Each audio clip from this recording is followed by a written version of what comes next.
Today I'm talking about the ASQ. The ASQ is the acronym for the Ages and Stages Questionnaire, and it can be used for identifying developmental delays or just making sure that kids are on track developmentally. It has been really helpful for our family. It was helpful in letting our pediatricians know if our kids were on track. At our pediatrician's office, they actually give it out for smaller children, and parents can either fill it out beforehand, or sometimes if you've forgotten it, you can fill it out there in the doctor's office. And it can just be really helpful in giving the doctor an idea of where the child is at developmentally and if there's anything they should be concerned about. For us, if we had had this when Sadie and Maggie were little, it would have caught what was going on with Maggie and Sadie both so much earlier. When we came to this practice, the girls were already old enough that they weren't given it, but it would have been hugely helpful. Away from the candle, don't burn your whiskers off. It would have been hugely helpful. So that's what I'm going to talk to today, and I'm kind of going to do the same thing that I did last week with the MChat. I'm just going to go through it using the answers that I would use with Tessie, and we can see where she's at. There's a really cool website, the ASQ Oregon, where you can actually get the results online, and it will tell you if there is a delay, and you can print them out and you can take it to the doctor. And it will basically tell you if there's anything to be worried about based on the results. And that is why that is my favorite website. And as I said, I'm going to link it down below. So let's see if it comes out for me. ASQ. There's also an ASQ online apparently. Let's see. I'm just going to put in ASQ and we'll search it. That doesn't work because that's too broad an acronym. So let's search Ages and Stages Questionnaire. Okay.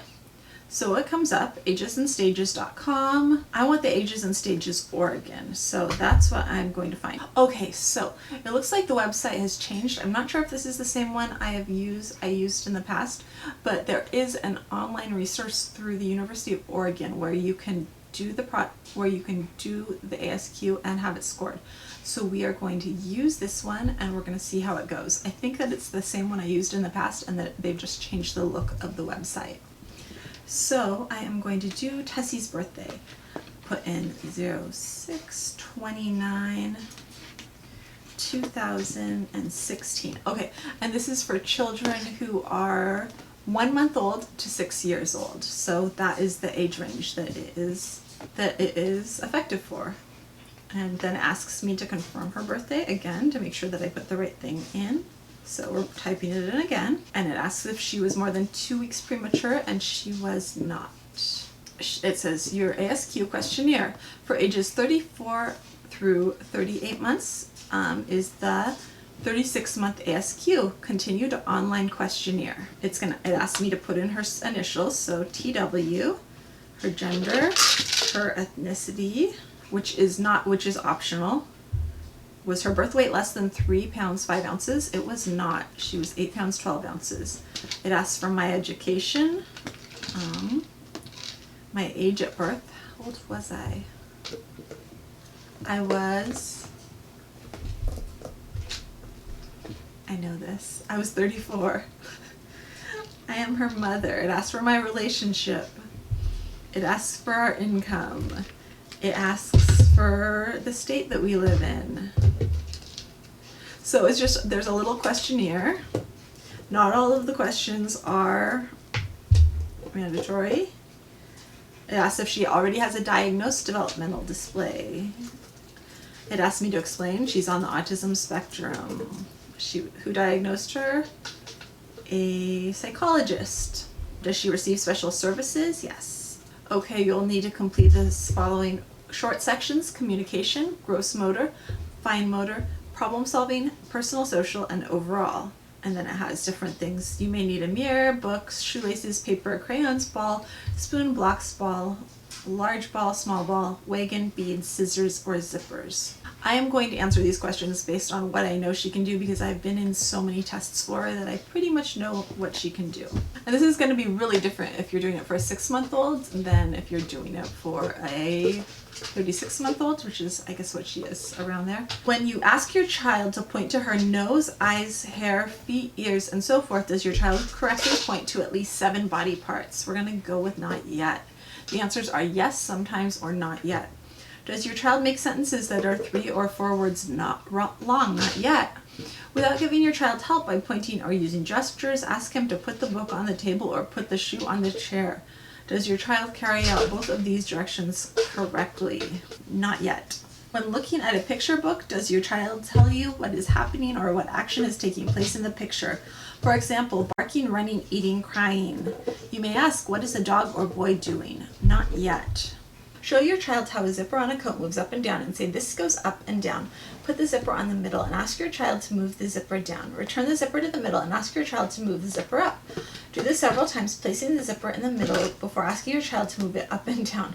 Does the child consistently move the zipper up when you say up and down when you say down? No. We'll go with not yet. When asked, what is your name, does your child say both her first name or nickname? Not yet. Now we are on to gross motor, and this is where Tessie should do well. Without holding on to anything for support, does your child kick a ball by swinging his leg forward? Yes. Does your child jump with both feet leaving the floor at the same time? Definitely yes. Does your child walk upstairs using only one foot on each stair? She may hold onto the railing or wall. Yes. Does your child stand on one foot for about 1 second without holding on to anything? I think she could, but I haven't seen her do that because it would be hard to explain to her how to do that. So I'm going to say not yet. While standing, does your child throw a ball overhand by raising his arm to his shoulder and throwing forward? Yes. Does your child jump forward at least 6 inches with both feet leaving the ground at the same time? Yes. We always rock gross motor around here, unless it's James. James was always behind on gross motor. Everyone else was always ahead.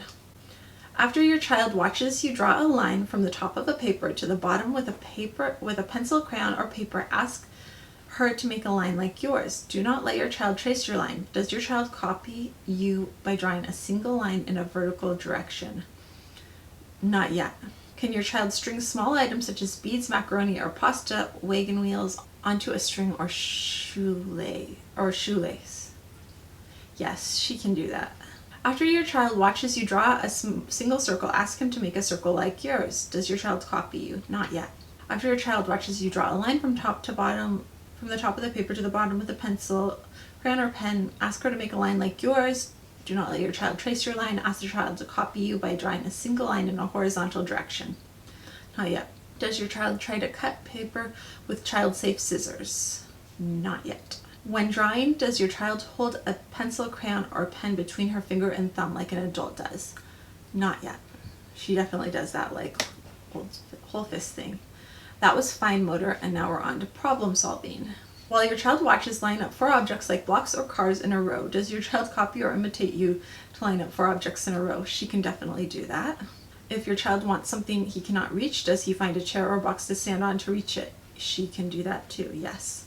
When you point to the figure and ask your child, what is this? Does your child say a word that means a person or something? No, not yet. She would not say it.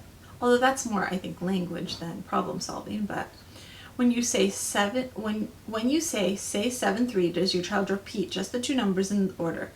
Do not repeat the numbers. If necessary, try another pair of numbers and say 8-2. Your child must repeat one series of 2 numbers for you to answer yes. Not yet. Show your child how to make a bridge with blocks, boxes, or cars. Like the example, does your child copy you by making one? Yes. She is a good little builder. When you say 5-8-3, does your child repeat just the 3 numbers in the same order? Do not repeat the numbers. Okay, it's longer, but we're definitely not yet for repeating numbers. Continue. Personal social. I think we all know how this one's gonna go. Does your child use a spoon to feed herself without spilling? Yes, she's pretty good with a spoon. They've worked on that a lot in therapy. During lunchtime, she uses a spoon. Does your child push a little wagon or stroller or toy on wheels, steering it around objects and backing out of corners? Sometimes. This is personal social. I'm surprised. When your child is looking in the mirror and you ask who is in the mirror, does she say me or her own name? Not yet. Does your child put on a coat, jacket, or shirt by himself? Not yet, but she's working on it. She's getting really good at it. Using these exact words, ask your child, are you a girl or a boy? Does your child answer? Not yet. Does your child take turns by waiting with another child or adult to take, or does your child take turns by waiting while another child or adult takes a turn? We're working on it, but I'm going to say not yet. Do you think your child hears well? Yes.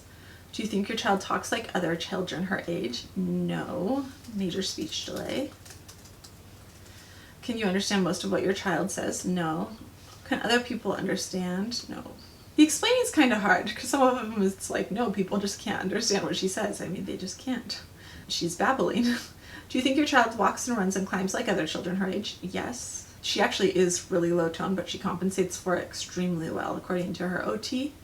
Does either parent have a history of childhood deafness or hearing impairment? No. Do you have any concerns about your child's vision? No. Her eyes were checked when she was in the PQ. Has your child had any medical problems in the last several months? No. Do you have any concerns about your child's behavior? Yes. Does anything about your child worry you? I'm not really worried. We already know everything. Okay. Download your completed ASQ. Okay, here are my results. Oh, okay. So this is actually, it let me download like the actual form with like the boxes checked, so I could print it out and take it to her doctor's office if they didn't give it, so that the doctor could actually see the results, and that's really helpful. And then the other thing, let's see. Okay, so this is what it says. It says, your child's results show development and may not be on schedule at this time. She's on schedule for gross motor and doesn't need to be monitored, but she's not on schedule for gross motor, fine motor, problem solving, or personal social, which we already knew, and that I noted a concern and that I should see below for follow-up ideas. That I should share these results with my child's healthcare provider, that he or she will want to review these results with us, and that I could also schedule a free development checkup with an early intervention provider. She's a little bit old for that.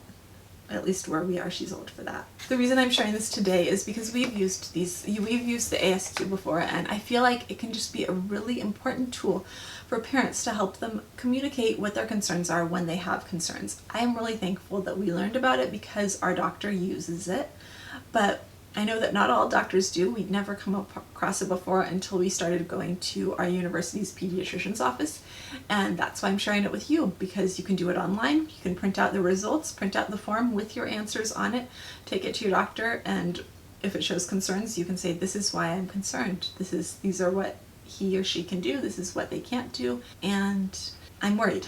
Or I'm not worried.